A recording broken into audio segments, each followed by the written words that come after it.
ये हम सबका सौभाग्य है कि भगवान ने अपना गीत, अपनी वाणी सुनने का सौभाग्य हम सबको दिया है और अपनी वाणी हम सबको सुना रहे।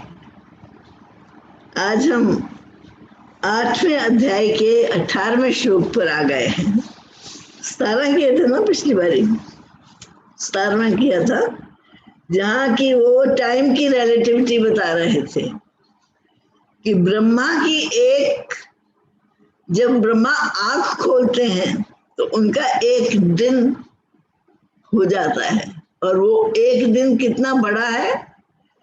सहस्त्र युग, चतुर्युगियां, यानी 4 युग, सतोयुग, त्रेता युग, द्वापर और कलयुग, 1 सहस्त्र चतुर्युगियां जब बीतती हैं तो ब्रह्मा का दिन खत्म होता है। और जब वो आंख अपनी बंद करते हैं, उनकी रात्रि हो जाती है, तो ये सहस्त्र चतुर्युगियां जो उनसे प्रकट होती हैं, वो सारी की सारी सहस्त्र चतुर्युगियां उनके अंदर जाकर समा जाती है। ये है ब्रह्मा का एक दिन और ब्रह्मा की एक रात।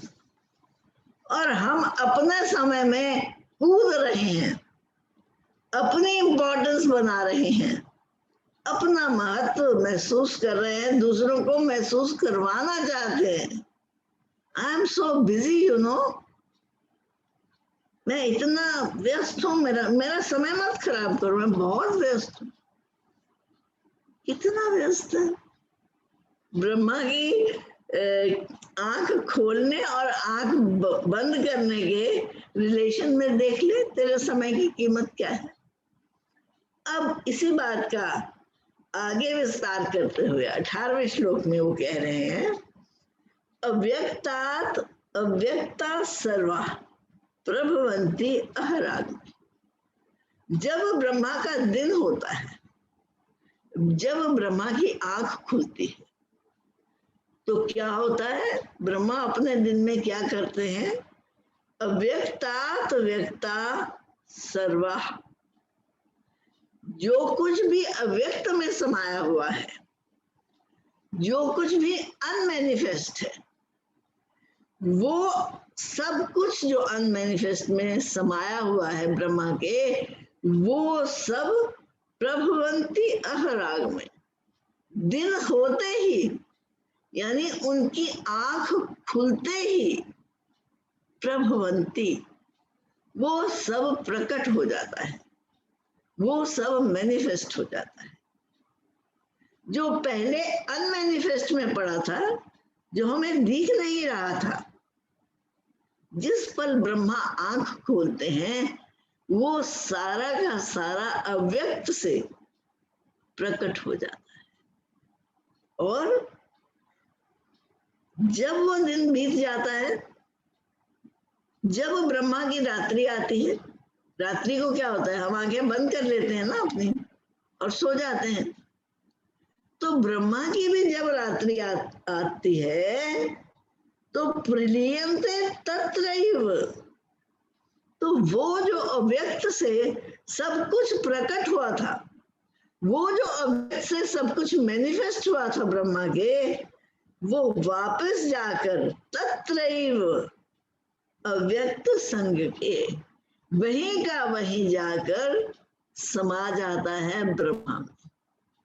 जहां से वो अव्यक्त व्यक्त हुआ था, जहां से वो अव्यक्त प्रकट हुआ था, उनकी आंख खुलते ही, जब दिन चढ़ा था, यानी जब सारी सृष्टि की उत्पत्ति हुई थी, उनके आंख बंद करते ही वो सब का सब जाकर पुनः उसी अव्यक्त में समा जाता है। पुनः वहीं पर प्रलीयन्ते, वहीं पर उसकी प्रलय हो जाती है, वहीं पर उसका नाश हो जाता है, वो अप्रकट हो जाता है। जैसे आंख खुलते ही प्रकट होता है और आंख बंद करते ही वो अप्रकट हो जाता है। ये ब्रह्मा का स्वभाव है। उनका एक दिन और एक रात किसके बराबर है? सृष्टि की उत्पत्ति उनके एक दिन का कार्य है और सृष्टि का पुनः उनमें लय हो जाना ये उस आंख के बंद होने का परिणाम है। तो ये है ब्रह्मा का दिन और ब्रह्मा की रात्रि। फिर क्या होता है, इसको और एलेबोरेट करते हैं भगवान, इसको और प्रकट करते हैं अपनी प्रकृति के प्रोसेस को। कहते भूत ग्राम स एव अयम भूत्वा भूत्वा प्रलीयते। भूत ग्राम, ये जो भूतों के समुदाय हैं, मतलब ग्रुप्स ऑफ पीपल, एक इंसान नहीं जो प्रकट होता है, these groups of people भूत्वा भूत्वा प्रलीयते स एवं, इस प्रकार से वो प्रकट हो होकर, वो उत्पन्न हो होकर प्रलीयन्ते, फिर प्रलय को प्राप्त होते चले जाते हैं। बार बार वो प्रकट होते हैं। ये this is not a one time process कि एक बार ब्रह्मा ने आंख खोली और प्रकट हो गया और बंद करी और वो लय हो गए। कहते जब जब उनकी आंख खुलती है ये प्रकट हो जाते हैं, और जब जब उनकी आंख बंद होती है पुनः जाकर वहीं पर समा जाते हैं जहां से इन सब की उत्पत्ति हुई थी। तो रात्रि आगमे अवशा पारथ प्रभवंती अहरागम। रात्रि आगमे अवशा, हे पारथ, जब रात आती है, जब ब्रह्मा की रात्रि होती है, जब ब्रह्मा अपनी आंखें बंद करते हैं, तो ये सारे के सारे जाकर ब्रह्मा में ही पुनः समा जाते हैं। कहां पर समा जाते हैं? जिस अव्यक्त से इन सब की उत्पत्ति हुई थी। अब नेकेड आई को, हमारी साधारण जीव की आंख को ब्रह्मा में पड़ी हुई चतुर्युगियां तो नहीं दिखती ना, हम देख तो नहीं ना सकते, हमारे लिए तो सब अव्यक्त पड़ा हुआ है।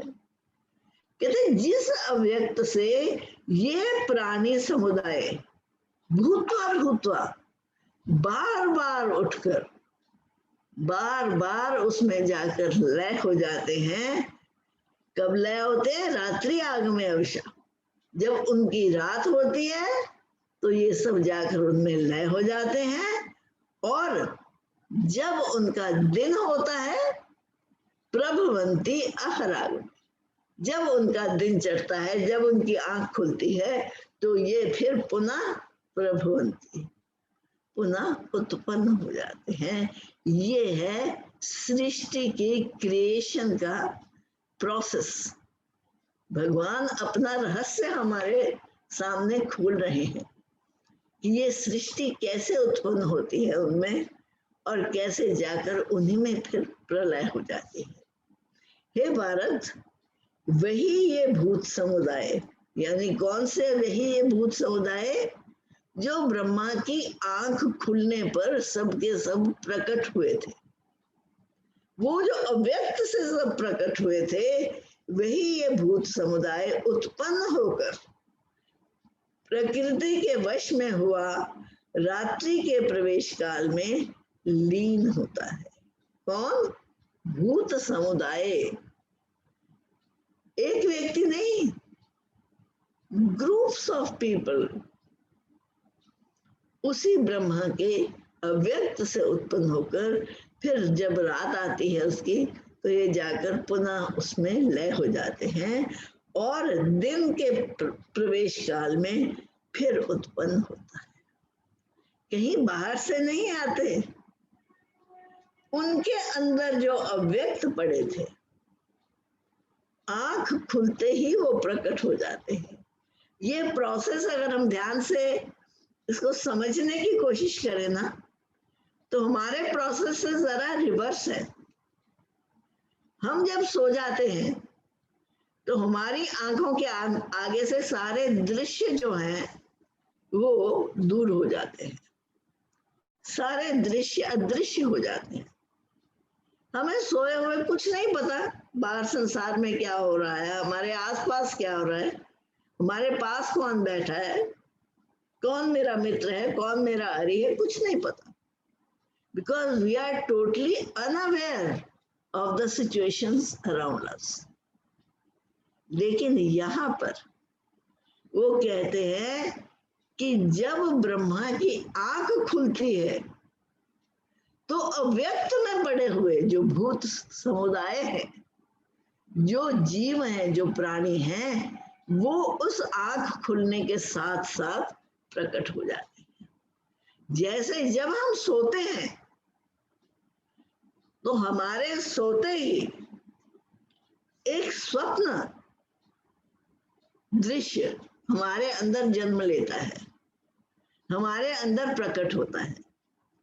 उस स्वप्न के दृश्य में अनेकों भिन्न भिन्न स्थान हैं, अनेकों भिन्न भिन्न प्राणी हैं, अनेकों भिन्न भिन्न जीव हैं। क्या वो कहीं बाहर से आए हैं इस शरीर में? कहीं बाहर से आकर वो घुसे हैं इस शरीर के अंदर जो शरीर सोया हुआ था? अव्यक्त, जो अव्यक्त पड़े थे इस शरीर के अंदर, वो उस अव्यक्त से प्रकट होते हैं जब हमारी आंख बंद होती है। और ब्रह्मा जी का क्या प्रोसेस है कि वो जो उनके अव्यक्त में पड़े हैं वो प्रकट होते हैं जब उनकी आंख खुलती है। और जब उनकी आंख बंद होती है, जब उनकी रात्रि होती है, तो पुनः जाकर वो उनमें ही समा जाते हैं। जैसे आंख बंद होने पर कोई भी जीव हमें दिखता नहीं है ब्रह्मा में, लेकिन आंख खुल जाने पर सारी सृष्टि की क्रिएशन हो जाती है। जैसे हमारी आंख बंद होने पर हमारे सारे स्वप्न लोक की क्रिएशन हो जाती है, और हमारी आंख खुलने पर वो सारा स्वप्न कहाँ गायब हो जाता है? क्या कहीं बाहर जाकर विलय होता है? कहीं बाहर जाकर वो वहां पर अनमैनिफेस्ट होता है? भूतवा भूतवा प्रलीयते, बार बार उसी अव्यक्त से जन्म लेकर ये संसार बार बार उसी अव्यक्त में लय होता है। आंख खुलती है तो सृष्टि उत्पन्न हो जाती है, और आंख बंद होती है तो इसका प्रलय हो जाता है, इसका नाश हो जाता है। ये भगवान सृष्टि के क्रिएशन का रहस्य बता रहे हैं। छोटी बात नहीं है। कृपा देखो उनकी कि वो पात्रता अपात्रता की ओर ध्यान ना देते हुए अर्जुन पर अपना रहस्य खोल रहे हैं कि सृष्टि की उत्पत्ति कैसे होती है और सृष्टि का प्रलय कब होता है और कैसे होता है। हे भारत, वही ये भूत समुदाय उत्पन्न होकर प्रकृति के वश में हुआ रात्रि के प्रवेश काल में लीन होता है और दिन के प्रवेश काल में फिर उत्पन्न हो जाता है। यानी it is not a one time process कि आज आंख खुली तो सृष्टि की उत्पत्ति हो गई और आंख बंद हो गई तो सृष्टि का प्रलय हो गया। कहते भूतवा भूतवा। This process happens repeatedly. बार बार ब्रह्मा की आंख खुलती है, सृष्टि की उत्पत्ति हो जाती है, ब्रह्मा की आंख बंद होती है, सृष्टि का प्रलय हो जाता है। यही इस सृष्टि की उत्पत्ति और इस सृष्टि के प्रलय का रहस्य है। श्लोक 20। परः तस्मात् तु भावो अन्यो अव्यक्तो अव्यक्तात् सनातन। कहते ये जो सारा प्रोसेस है ये जो सृष्टि की उत्पत्ति का प्रोसेस है, परः तस्मात् तु भाव, ये कहाँ से आते हैं सारे? ये कहाँ पर पड़े हुए हैं सारे जीव? ये सारे संस्कार, ये सारे दृश्य जो आंख के खुलते ही प्रकट हो जाते हैं, कहाँ से आते हैं? कहाँ पड़े हुए हैं? कहते हैं परा तस्मात् तु भाव, उस ब्रह्मा के अव्यक्त से भी परे, यानी जो उस ब्रह्मा का भी क्रिएटर है, जो उस ब्रह्मा को भी उत्पन्न करने वाला है। परा तस्मात् तु भावो, उस परम भाव से, उस ब्रह्मा से भी परे जो भाव है, उस भाव से अन्यो अव्यक्तो अव्यक्तात् सनातनः, अन्य लोक उत्पन्न होते हैं। कौन से लोक उत्पन्न होते हैं? अव्यक्तो अव्यक्तात् सनातनः, उस पर भाव, परस्तात्, ब्रह्मा से भी परे, ब्रह्मा से भी श्रेष्ठ जो भाव है, वो जो अव्यक्तात् अव्यक्त सनातन, जो अव्यक्त से भी परे है। क्योंकि पिछले श्लोक में कह के आए ना कि उस अव्यक्त से सब प्रकट होते हैं। कहते उस अव्यक्त से भी परे जो सनातन भाव है, जो हमेशा रहने वाला भाव है, उससे या स सर्वेषु भूतेषु नश्यत्सु न विनश्यति, उसमें से सारे भावों का प्राकट्य होता है और उसमें ही जाकर सारे भाव प्रलय को प्राप्त होते हैं। परंतु मजे की बात यह है कि सर्वेषु भूतेषु नश्यत्सु, सारे प्राणियों के नष्ट हो जाने पर भी वह परम, वह परा, जिससे ये सारे अव्यक्त भावों ने व्यक्त रूप धारण कर लिया था, इन सब के नष्ट हो जाने पर भी उसका कभी नाश नहीं होता। वो हमेशा एटर्नल बना रहता है, वो हमेशा बना रहता है। और प्राणियों के जन्म लेने से या मिट जाने से ना उसका जन्म होता है और ना उसकी मृत्यु होती है।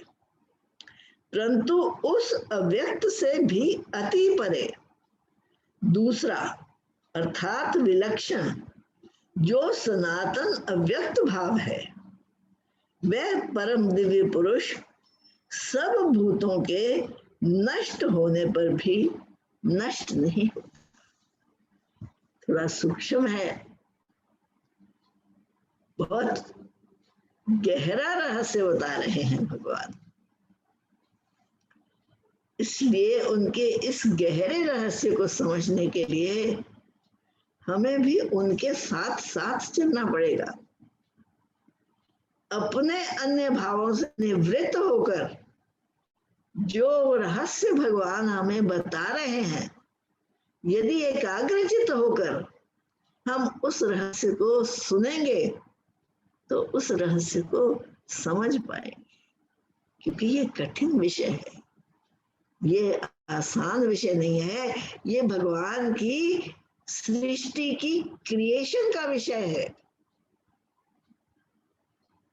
जिस क्रिएशन को के रहस्य को ढूंढते ढूंढते ऋषि मुनि जंगलों में अनेकों जीवन बिता देते हैं, अनेकों जन्म बिता देते हैं, ये उस तत्व के रहस्य की बात कर रहे हैं। इसलिए कृपा करके अपना ध्यान यहीं पर टिकाने का प्रयत्न कीजिए। अपने चित्त को इसी भगवान के रहस्य को जानने के लिए एकाग्र कीजिए। भगवान अपनी क्रिएशन का और अपने प्रलय का रहस्य बता रहे हैं हमें। सब प्राणियों, भूत प्राणियों के उत्पन्न हो जाने से और उन सब भूत प्राणियों के प्रलय हो जाने से भी उस परम तत्व का कभी नाश नहीं होता। सबके नष्ट हो जाने पर भी वो स्क्रीन जिस पर ये फिल्म प्रोजेक्ट हो रही है, जिस पर सब भूत प्राणी भागते दौड़ते चलते सब क्रियाएं करते हुए प्रतीत हो रहे हैं, पीछे से स्विच ऑफ कर दें, हम इलेक्ट्रिसिटी का कनेक्शन निकाल दें, पिक्चर बंद हो जाएगी, कुछ नहीं दिखेगा उस स्क्रीन पर। लेकिन उस इलेक्ट्रिसिटी के कनेक्शन को निकाल देने से क्या वो स्क्रीन नष्ट हो जाता है? वो स्क्रीन तो ज्यों का त्यों पड़ा है, केवल उस पिक्चर की प्रोजेक्शन जो हो रही थी उस स्क्रीन पर वो समाप्त हुई है। तो भगवान बता रहे हैं कि ये जो सारी क्रिएशन है ना, ये जो सारी भाग दौड़ है, ये जो सारी एक्टिविटी है, ये केवल एक्टिविटी प्रोजेक्ट हो रही है प्रोजेक्टर के द्वारा, और लाइट की रिफ्लेक्शन उसमें से आ रही है जो इस सारी एक्टिविटी को कंट्रोल कर रही है। इलेक्ट्रिसिटी का कनेक्शन अगर हम बंद भी कर देंगे और वो सारी एक्टिविटी बंद भी हो जाएगी, उससे भी उस स्क्रीन का कुछ नहीं बिगड़ता, वो स्क्रीन ज्यों का त्यों रहता है, वो स्क्रीन नष्ट नहीं होता। इसी प्रकार भगवान की सृष्टि की उत्पत्ति और प्रलय सब होने के बावजूद वो परम तत्व वैसा का वैसा ही रहता है, उसका कभी नाश नहीं होता।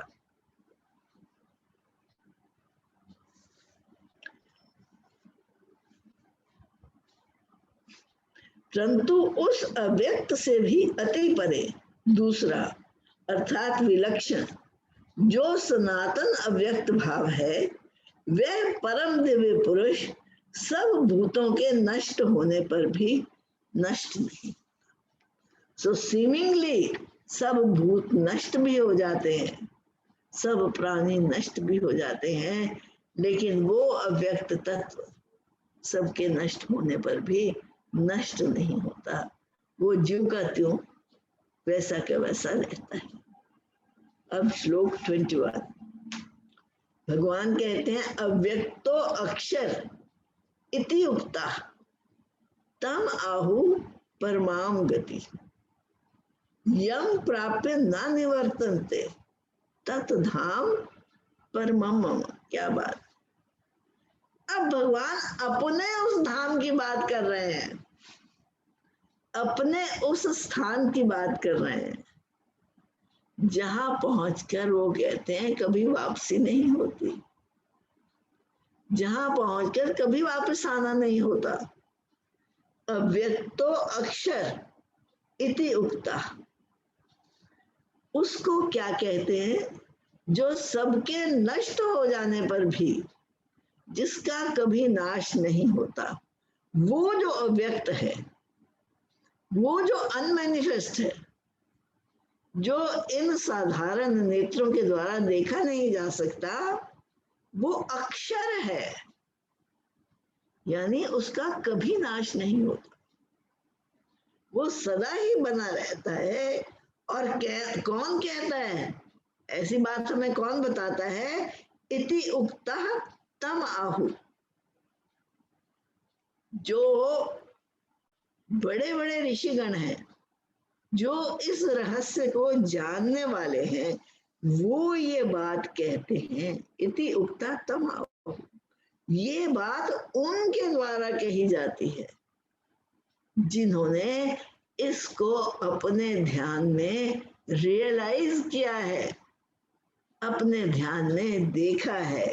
क्या देखा है? कि वो जो अव्यक्त है वो अक्षर है, उसका कभी नाश नहीं होता।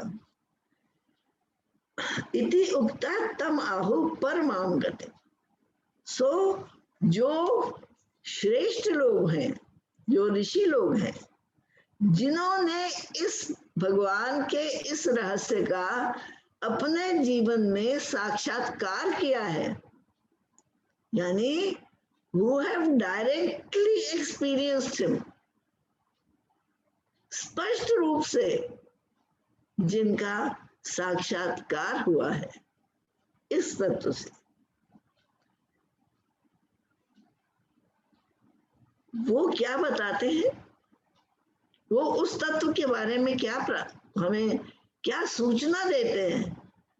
देखो, हम उस देश में नहीं जा पाते, हमारे पास कोई व्हीकल नहीं है जिस पर बैठकर हम उस देश का भ्रमण करें, हमें उस देश की कोई सूचना भी नहीं है, उस देश की कोई भाषा भी हमें नहीं आती, लेकिन कोई कोई जो उस देश में होके आया है वो हमें सूचित करता है कि तुम्हें पता है वो देश कैसा है, तुम्हें पता है वहां पर भाषा कौन सी बोली जाती है, तुम्हें पता है वहां पे करेंसी कौन सी चलती है। जो वहां पर होकर आए हैं, जिन्होंने उस देश का साक्षात्कार किया है, वो हमें क्या बताते हैं, उनके द्वारा क्या बातें कही गई हैं, उनके द्वारा हमें क्या इंफॉर्मेशन दी गई है। कहते हैं यम प्राप्य न निवर्तन, जहां एक बार पहुंचकर फिर दोबारा वापसी नहीं हो सकती इस लोक में। खर्चे न खुटवा को चोर न लूटे, भाई ऐसा धन है ये, इसका तो खर्च होता ही नहीं, इसको कोई चोर भी नहीं लूट सकता। और इसकी एक खासियत है, इसकी एक स्पेशलिटी है। क्या स्पेशलिटी है? दिन दिन बढ़त समायो, अरे तेरे पास बड़ा बड़ा दिन दिन वो बढ़ता ही चला जाएगा, वो वर्धित ही होता चला जाएगा। ऐसी उस धन की विशेषता है। यम प्राप्य न निवर्तन्ते, जहां पहुंचकर फिर वापसी नहीं हो सकती। फिर तो अपने शरीर के लोक में जाना चाहे, फिर तो कहे कि मैं ये शरीर हूं, ये संसार शरीर का संसार मेरा संसार है, सॉरी रॉन्ग नंबर। यम प्राप्य न निवर्तन्ते, जहां पहुंचकर वापस तू इस शरीर के लोक में नहीं आ सकता। भगवान कहते तत्धाम परमम मम, अरे वो मेरा परम धाम है, वो मेरा परम स्थान है, जहां मैं हमेशा निवास करता हूं। और आश्वासन दे रहा हूं तुझे कि एक बार चल तो सही मेरे लोक में, आ तो सही। अगर एक बार तू वहां पहुंच जाएगा ना, तो फिर वहां से वापसी नहीं हो सकती तेरी। Once having experienced that nectar, you will not like to come back to the world of this flesh and materialism. I wonder if we can even comprehend जो बात भगवान कह रहे हैं। रमन महर्षि को 16 साल की आयु में अनुभव हुआ था डेथ एक्सपीरियंस। आई वंडर आप में से कितने लोग हैं जिन्होंने रमन महर्षि का जीवन पढ़ा हुआ है, सुना हुआ है। सब लोग उस दिन घर से बाहर गए हुए थे, and he had recently lost his father, और ये अकेले घर में थे।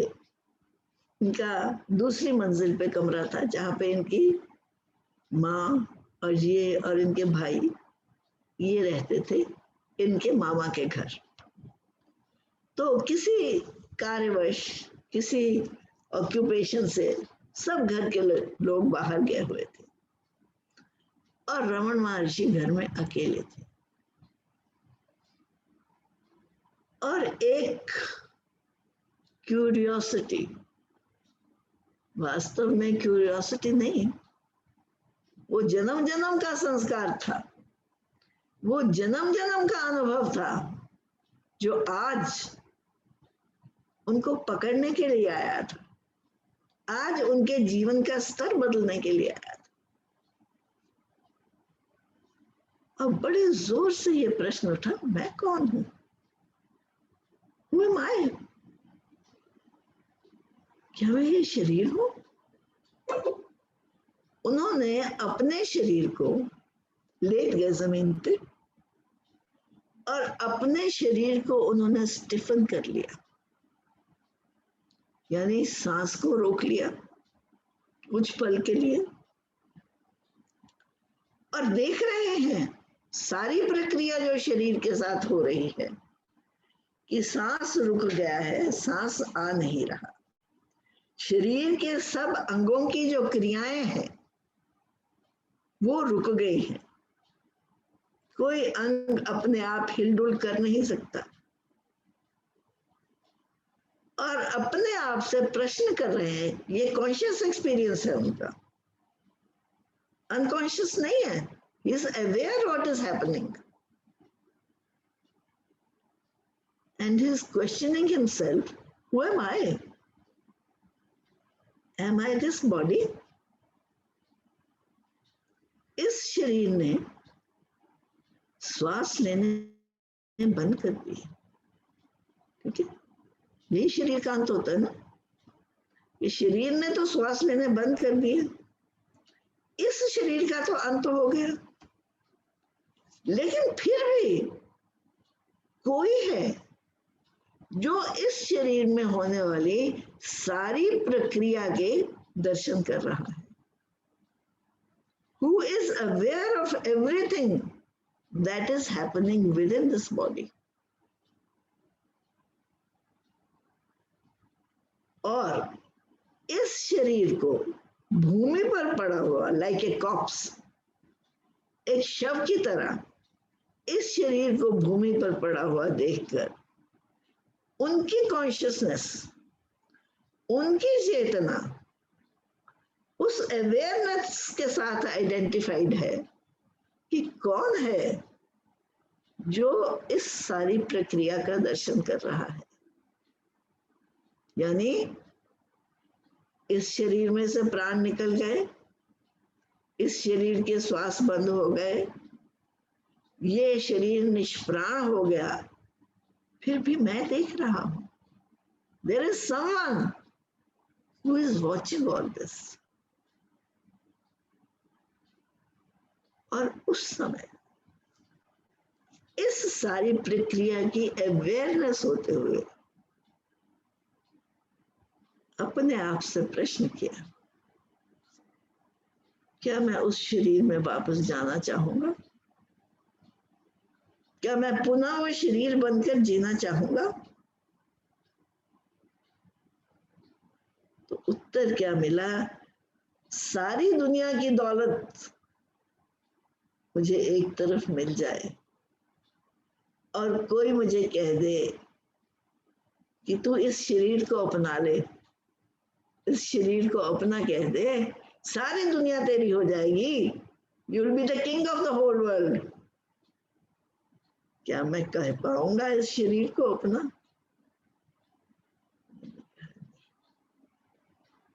जिसने जान लिया कि ये शरीर मेरा नहीं है, वो पुनः अपने आप को क्यों उस शरीर में सीमित करना चाहेगा? पर ये उनकी बात है, which is well recorded in the books, in his own words, कि उनका क्या अनुभव था उस समय। जिसने एक बार अनुभव कर लिया, यम प्राप्य न निवर्तन्ते तत धाम परमम, जहां जाकर फिर दोबारा वहां से लौटा नहीं जा सकता, फिर अपने इस मटेरियल शरीर को अपना नहीं सकता। भगवान कहते हैं तत धाम परमम, वो मेरा घर है. That is where I abide. And if you want to know me, come to my parlor. Then visit me in my home. Then you will see what my home is. I wonder how much we people can assimilate of this experience जिसकी भगवान बात कर रहे हैं. यम प्राप्य न निवर्तन्ते ततधाम परमम मम. जहां पहुंचकर फिर वापसी नहीं होती, फिर वापस इस शरीर को तुम अपना नहीं सकते, इस शरीर को अपना कह नहीं सकते. अरे भाई, वही तो मेरा घर है, वही तो मेरा धाम है, वही तो मेरा स्थान है, वहीं पर तो मैं रहता हूं. अव्यक्त अक्षर इस नाम से कहा गया है. उसी अक्षर नाम नामक अव्यक्त भाव को परम गति कहते हैं. जिस सनातन अव्यक्त भाव को प्राप्त होकर मनुष्य वापस नहीं आते, वह मेरा परम धाम है. तो कहते फिर जहां से वापसी नहीं होती. क्यों? Because then nothing else is valuable to you. You don't value anything else. अमृत पीकर कोई विष का प्याला, अरे पीना तो बहुत दूर की बात है, कोई उसकी ओर देखेगा भी नहीं जिसने अमृत चख लिया. अब वो जो भगवान का तत्धाम परमम मम है, भगवान जिस धाम की बात कर रहे हैं, जिस लोक की बात कर रहे हैं, अब भगवान कहते हैं पुरुषा स परापारथ भक्त्या लभ्या तो अनन्या. हे भारत, हे अर्जुन, वो जो परम पुरुष है, वो जो सबसे परे है, जो किसी व्यक्त की सीमाओं में नहीं बंधा हुआ, उस परम पुरुष तक तू पहुंच सकता है. He is within your reach. Just imagine, just imagine. भगवान कह क्या रहे हैं? वो कोई ऐसी बात नहीं है कि वो 7 समुंदर पार कोई अव्यक्त उसका स्वरूप है जहां तक मुझे पहुंचना इम्पॉसिबल है, where I cannot even imagine to reach. नहीं, ऐसी बात नहीं है. वो जो अव्यक्त पुरुष है ना, उसको प्राप्त किया जा सकता है, उसको प्राप्त करना सुलभ है. कैसे? भक्त्या लभ्या तो अनन्या. उसको अनन्य भक्ति के द्वारा प्राप्त किया जा सकता है. He is within your reach and you can reach him with अनन्य भक्ति. अनन्य, जहां कोई दूसरा भाव नहीं है, just one pointed concentration, just one pointed thought can take you to him, can bring you to मम धाम पर मम. मेरे परम धाम तक तू पहुंच सकता है. वो लभ्या, वो प्राप्त किया जा सकता है. He is within your reach. लेकिन किस रीच में? भक्त्या तू अनन्या. अनन्य भक्ति के द्वारा, जहां कोई दूसरा भाव तुझे डिस्टर्ब नहीं करेगा, तुझे अपनी तरफ आकृष्ट नहीं करेगा. और यस्य अंतःस्थानि भूतानि येन सर्वम इदम ततम. उस परम पुरुष की बात कर रहे हैं जिसके अंदर सारे भूत प्राणी प्रवेश करते हैं, जिसके अंदर सारी सृष्टि निवास करती है. और ये न सर्वम इदम ततम, और जिसके द्वारा ये सारा संसार जो हमें दिख रहा है ना, सर्वम इदम ततम, वो सब उसके द्वारा व्याप्त है। यानी करके ਹੁੰਦਾ है ना, फिर म्यूट का चलो बाद विच कर लेंगे। सो उस तत्व तक पहुंचने के लिए ये समझ कि सारा संसार उससे व्याप्त है, उससे ओत प्रोत है। कैसे व्याप्त है सारा संसार? जैसे एक वस्त्र का आप पीस लेते हो,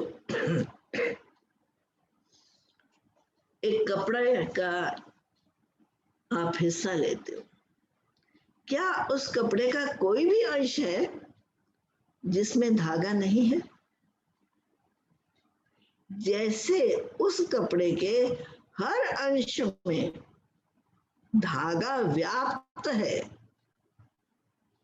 उसी प्रकार इस सृष्टि के हर अंग में वो परम तत्व व्याप्त है।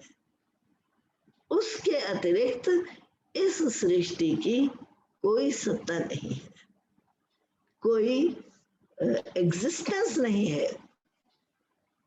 हे पारथ, जिस परमात्मा के अंतर्गत सर्वभूत हैं और जिस सच्चिदानंद घन परमात्मा से ये समस्त जगत ओतप्रोत है, वह सनातन अव्यक्त परम पुरुष तो अनन्य भक्ति से ही प्राप्त होने योग्य है। तो उसको अगर प्राप्त करना है तो एक ही कंडीशन है, एक ही रास्ता है, अनन्य भक्ति। अनन्य भक्ति से उसे प्राप्त कर, to the exclusion of everything else. Narada Bhakti Sutra में जहां नारद जी भक्ति की व्याख्या कर रहे हैं, भक्ति की व्याख्या करते हुए वो क्या कहते हैं? कहते हैं जहां पर सिवाय उस तत्व की कॉन्शियसनेस के और कोई भी कॉन्शियसनेस प्रवेश नहीं कर सकती। भक्त्या तो अनन्या, वो अनन्य भक्ति जिसके द्वारा उसे जान सकते हैं, वो भक्ति तेरी पहुंच में है। That is within your reach. You can aspire for that. Isn't this an attractive enough, जिसे कहते हैं ना, attractive enough मिठाई to attract us toward that side? ये खा के तो देख उसका स्वाद क्या है, और वो तेरी पहुंच में है। भगवान कह रहे हैं, कोई और नहीं कह रहा, कि तू उसे प्राप्त कर सकता है, तू उस तक पहुंच सकता है। हे पारथ, जिस परमात्मा के अंतर्गत सर्वभूत हैं और जिस सच्चिदानंद घन परमात्मा से ये समस्त जगत परिपूर्ण है, वह सनातन अव्यक्त परम पुरुष जो अनन्य भक्ति से ही प्राप्त होने योग्य है। सो उसको अनन्य भक्ति से ही प्राप्त किया जा सकता है। यत्र काले तुरावृतिम आवृतिम चैव योगिनाम प्रयाता यान्ति यम कालम वक्ष्यामि भरतर्षभ। क्या बात! कहते जिस काल में, यानी जिस समय में योगी लोग उस आवृत हुए तत्व को, उस ढके हुए उस अव्यक्त तत्व को अनावृतिम आवृतिम, उसका पर्दा उठा देते हैं। जिस समय में, जिस काल में उस परम पुरुष के ऊपर से वो जो योगी लोग हैं जिन्होंने जीवन भर योग का अभ्यास किया है, वो उसका पर्दा उठा देते हैं और उसका पर्दा उठाकर क्या परिणाम मिलता है? प्रयाता यान्ति तम कालम। और उस समय में वो उसको प्राप्त होते हैं। यान्ति तम कालम, यत्र, जिस काल में वो उसको प्राप्त करते हैं। वक्ष्यामि भरतर्षभ, ले अब मैं तुझे उस काल की बात बताता हूं, अब मैं तुझे उस समय की बात बताता हूं, प्रिसाइजली कब तू उसको जान पाएगा, कब तू उसको पहचान पाएगा, कब योगी जन उसको पहचान पाते हैं। ले आज तेरे सामने मैं वो रहस्य खोलता हूं। हे अर्जुन, जिस काल में शरीर त्याग कर गए हुए योगी जन तो वापस ना लौटने वाली गति को और जिस काल में गए हुए वापस लौटने वाली गति को ही प्राप्त होते हैं, उस काल को अर्थात दोनों मार्गों की अब मैं तुझे बात करूंगा। दोनों मार्गों की।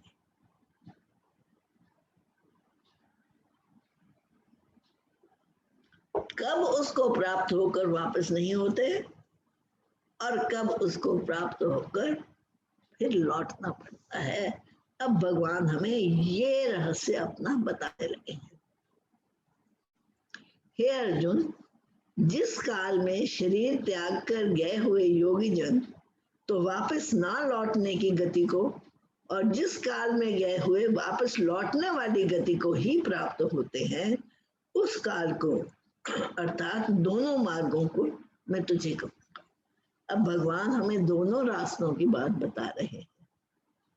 देखो, भगवान ने कहीं पर भी अपने आप को इम्पोज नहीं किया हम पर, जबरदस्ती नहीं की हम पर कि ऐसा ही करो, ऐसा ही करने में तुम्हारा कल्याण। सारी गीता सुनाई अर्जुन को, सारी गीता सुनाकर अंत में कहते क्या है? कहते हैं, हे अर्जुन, जिसे मैं ठीक समझता हूं मैंने पूरा खोलकर विस्तार से तुझे बता दिया। अब यद इच्छसी तथा करो, अब तेरी जो इच्छा है तू वही कर।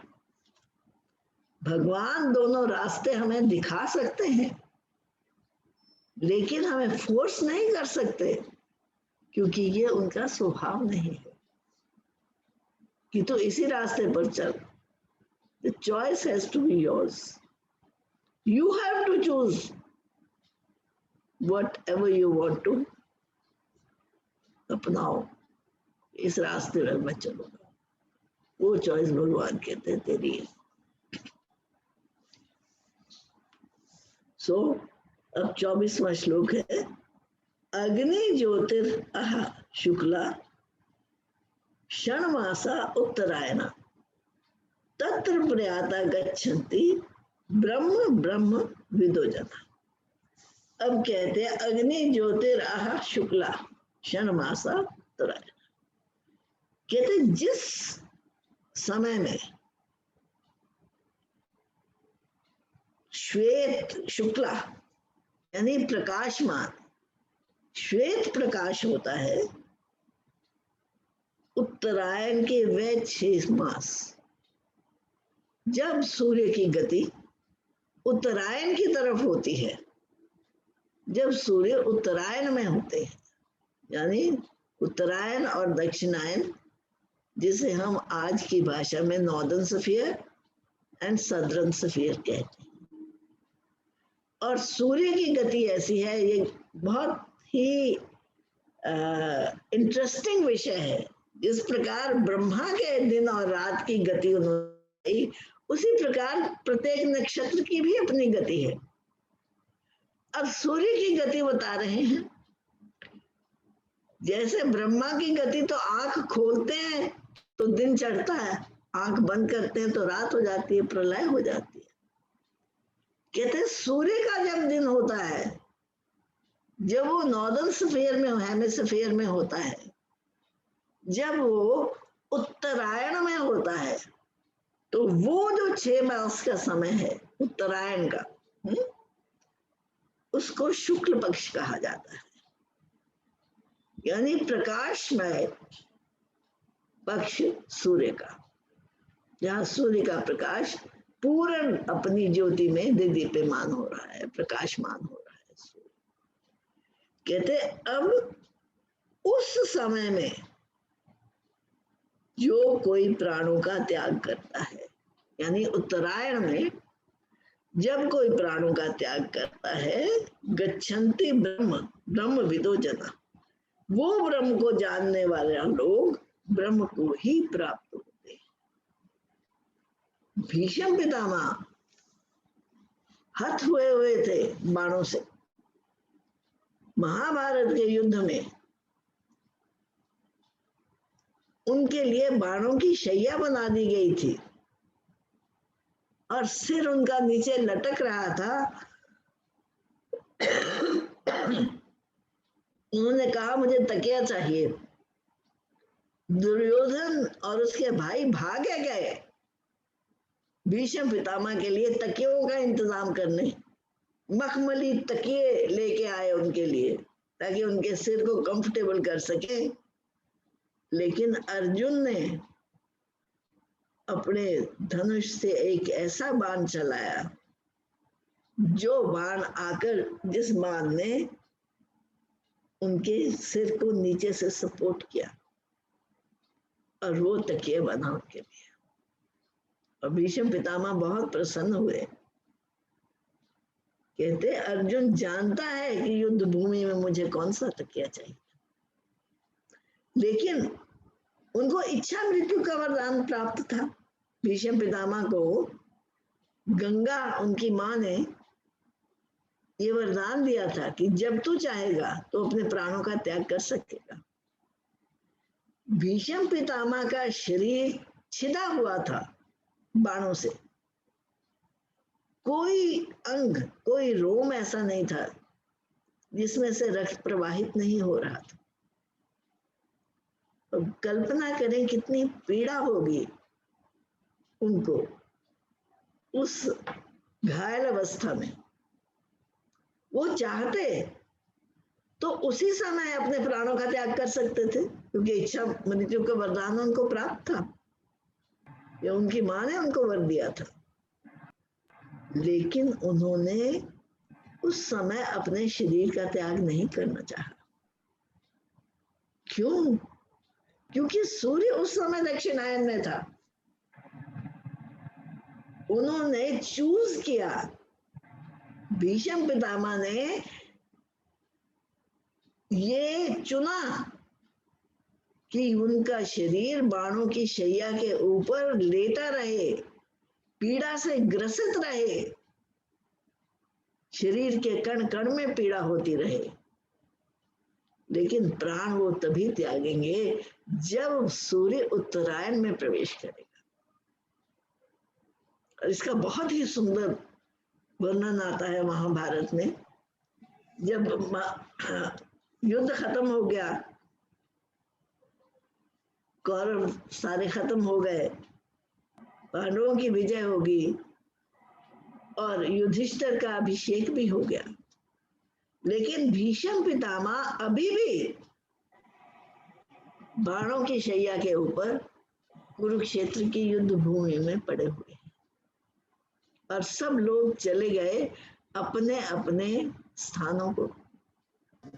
अब it was a very grim situation, very depressing situation. जीत तो गए पांडव, विजय तो हो गई पांडवों की, लेकिन उस विजय का वो कोई उत्सव नहीं मना सकते थे, क्योंकि हृदय में एक उदासी थी। कितनी जनता का विनाश हुआ, कितने लोग मारे गए।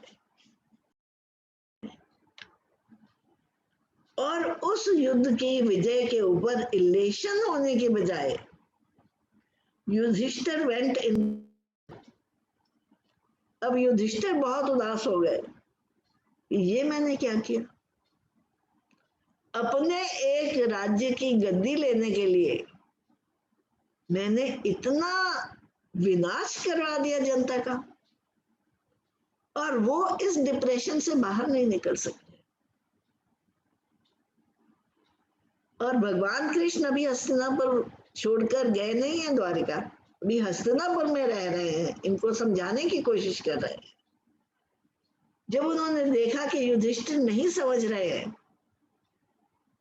तो भगवान कृष्ण युधिष्ठिर को और बाकी पांडवों को और उनके साथ अनेकों ऋषियों मुनियों को, व्यास देव थे, पिपलायन थे, पराशर मुनि थे, जो उस समय के बड़े बड़े ऋषि थे, उन सबको लेके भीष्म पितामह को मिलने के लिए जाते हैं युद्ध क्षेत्र में, कुरुक्षेत्र में। वो जो भीष्म पितामह की कॉन्वर्सेशन है ना कृष्ण के साथ, इट्स मोस्ट ब्यूटिफुल। अंग पीड़ा से पीड़ित है, लेकिन कॉन्शियसनेस टिकी हुई है कृष्ण के स्वरूप पर, और याद कर रहे हैं उस महाभारत के युद्ध के विभिन्न दृश्यों को जो उन्होंने देखे, जिनमें उन्होंने कृष्ण का प्रदर्शन देखा, उनके बालों की छटाएं देखी, धूली धूसरित अंग अंग हो रहा था, वो देखा। अरे मैं बाण लेकर आपको बार बार बेधने की कोशिश कर रहा था, लेकिन आप फिर भी भागे चले आए। जब आपने देखा कि मैं बाणों से अर्जुन को वेदित कर दूंगा, तो आप भागे चले आए। आपने अपने प्रण को याद नहीं रखा, आपने मेरी प्रतिज्ञा निभाने के लिए अपना दिया। बहुत ही सुंदर भगवान के, जैसे उनका, जैसे कहते हैं ना, कृतो समर, उनका कर्मों की याद हो रही है अपने। और इस प्रकार वो बातें करते करते करते करते वो उत्तरायण का क्षण आ गया, जिसकी प्रतीक्षा में भीष्म पितामह बैठे थे, और उन्होंने देखा सूर्य उत्तरायण में प्रवेश कर रहा है, और उन्होंने अपनी इंद्रियों के सारे विलास को, अपनी इंद्रियों के सारे फैलाव को संकुचित किया, अपने में खींचा, और अपने शीश को भगवान के चरणों में रख दिया कि हे भगवान, अब आप मुझे स्वीकार करें। भीष्म पितामह कहते हैं, मेरी सारी उम्र की एक ही कमाई है, और वो एक कमाई क्या है, वो मेरी कुंवारी कन्या है। भीष्म पितामह की कुंवारी कन्या, भीष्म पितामह इतने बड़े ब्रह्मचारी, इतने बड़े भीष्म प्रतिज्ञा को लेने वाले, उनकी कौन सी कन्या? तो कहते हैं, ये मेरी बुद्धि ही मेरी कुंवारी कन्या है, जो आज तक अपने आप को सर्वश्रेष्ठ समझती आई, और जिसने अपनी बागडोर किसी के हाथ में देना स्वीकार ही नहीं किया। अपनी बुद्धि ही तो है हमारी, जो अपने आप को इतना सर्वश्रेष्ठ मानती है कि किसी के आगे शीश झुकाने को तैयार ही नहीं है। हे भगवान, आज मैं अपनी इस कन्या को आपके चरणों में समर्पित करता हूं। आज के बाद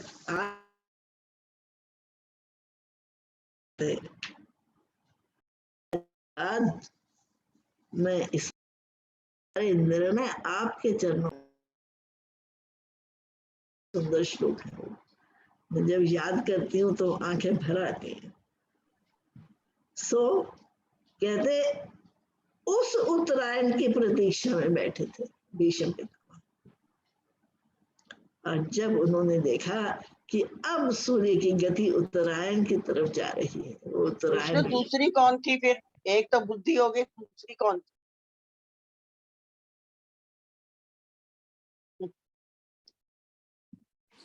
विष्णु जी, आप म्यूट हो गए हो। You are muted.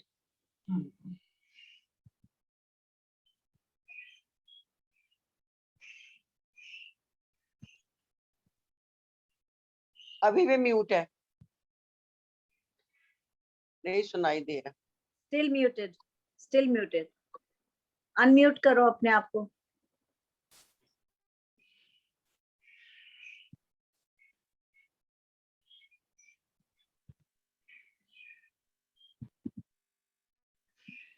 अब ठीक है? अब ठीक है। अब ठीक है।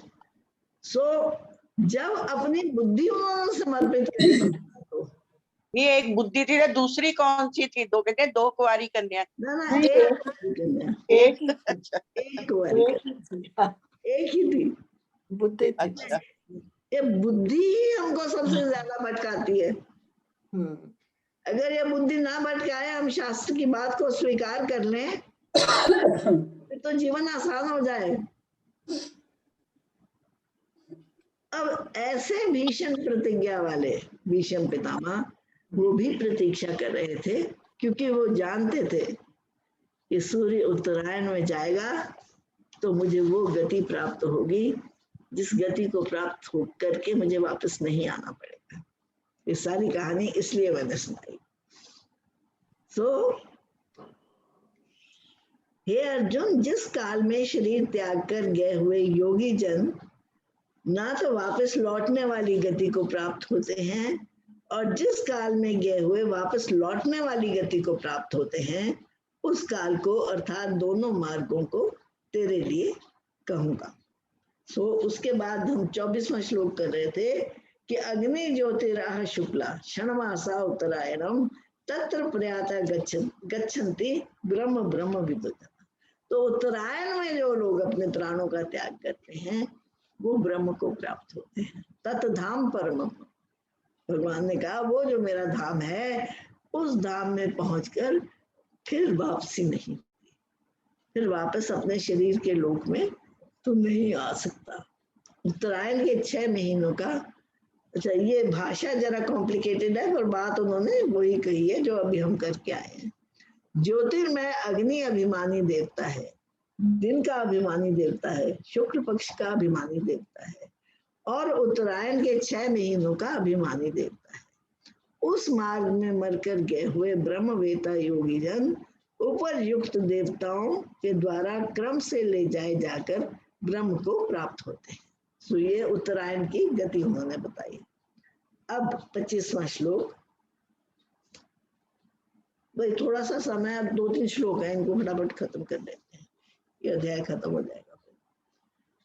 धूम्रो रात्रि तथा कृष्णा क्षण मासा दक्षिणायनम तत्र चंद्रमसम ज्योतिर योगी प्राप्त निवर्त।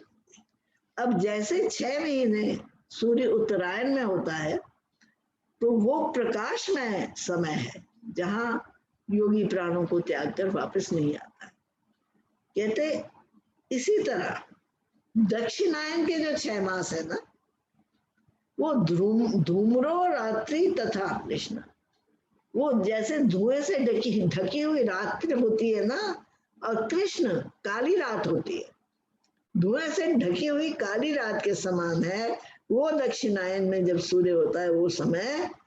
तत्र चांद्रमसम ज्योतिर, कहते वो चंद्रमा की ज्योति में जब योगी के प्राणों का त्याग होता है तो वो प्राणों को त्याग कर फिर वापस इसी लोक में आ जाता है, लौट कर आ जाता है, यानी उसका जन्म मरण का चक्र समाप्त नहीं होता, वो पुनरावृत्ति को प्राप्त होता है, पुनः जन्म लेकर वापस आता है। धूम्र अभिमानी देवता है, रात्रि अभिमानी देवता है तथा कृष्ण पक्ष का अभिमानी देवता है, और दक्षिणायन के 6 महीनों का अभिमानी देवता है। उस मार्ग में मरकर गया हुआ सकाम कर्म करने वाला योगी ऊपर युक्त देवताओं के द्वारा क्रम से चंद्रमा की ज्योति को प्राप्त होकर स्वर्ग में अपने शुभ कर्मों का फल भोग कर वापस आ जाता है। तो मरकर उसी समय वापस नहीं आता, शुभ कर्मों का फल भोग कर फिर उसे वापस आना पड़ता है अपनी अधूरी साधना को पूरी करने के लिए। अब भगवान कहते हैं शुक्ल कृष्ण गति ही थे जगता शाश्वते मते एक्या याति अनावृति अनन्या वर्तते पुनः। कहते ये मेरे द्वारा तुझे बताई गई है शुक्ल और कृष्ण, ये गतियां, दो गतियां, दो रास्ते बताए हुए हैं। एक प्रकाश का रास्ता है और एक अंधकार का रास्ता है।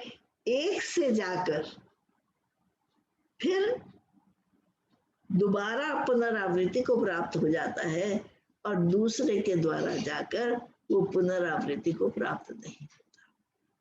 उसका जीवन जो है ऊपर ऊपर वो शरीर के लोक में फिर लौट के नहीं आ सकता, क्योंकि जगत के ये दो प्रकार के शुक्ल और कृष्ण अर्थात देवयान और पितृयान मार्ग सनातन माने गए हैं। इनमें एक के द्वारा गया हुआ जिससे वापस नहीं लौटना पड़ता उस परम गति को प्राप्त होता है, और दूसरे के द्वारा गया हुआ फिर वापस आता है अर्थात जन्म मृत्यु को प्राप्त होता है। यानी स्वर्ग में अपने उपभोगों, शुभ कर्मों के भोगों को भोग कर फिर वापस आ जाता है और फिर उस चक्र में चलता है। अब 27वां श्लोक। न एते श्रुति पारथ जानन योगी मुह्यति कश्चन तस्मात् सर्वेषु कालेषु योग युक्तो भव अर्जुन। वाह क्या बात है। कहते हे भारत, जो अनन्य योगी है, जो योग में बिना किसी व्यवधान के, बिना किसी विघ्न के योग के पथ में लगा हुआ है, उसकी फिर वापसी नहीं होती, क्योंकि वो कॉन्स्टेंटली ही is making an effort to go towards प्रकाश। इसलिए हे अर्जुन, तस्मात् सर्वेषु कालेषु योग युक्तो भव अर्जुन। इसलिए हे अर्जुन, सब कालों में यानी सदा तू योग से युक्त रहने का प्रयत्न कर, उस सत्व से जुड़कर रहने का प्रयत्न कर, ताकि तेरी वापसी फिर इस शरीर में ना हो सके। हे भारत, इस प्रकार इन दोनों मार्गों को तत्व से जानकर कोई भी योगी मोहित नहीं होता। इस कारण हे अर्जुन, तू सब काल में समबुद्धि रूप योग से युक्त हो, अर्थात निरंतर मेरी प्राप्ति के लिए साधन करने वाला हो। सब स्थितियों में, जहां पर भी हो, हर वेश में, हर देश में, जैसे भी रहो, राधा रमन राधा रमन राधा रमन। भजन है बड़ा सुंदर कि जिस भी रूप में हो, जिस भी लोक में हो, जिस भी वेश में हो, जिस भी देश में हो, अपने चित्त को भगवान के चरणों में टिकाए रखो। Safety, your safety lies in this.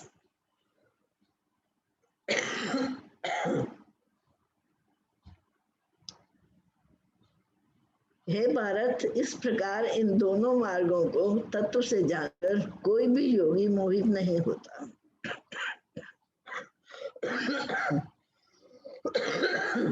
इस कारण हे अर्जुन, तू सब काल में समबुद्धि रूप योग से युक्त हो, अर्थात निरंतर मेरी प्राप्ति के लिए साधन करने वाला, हर काल में, हर समय।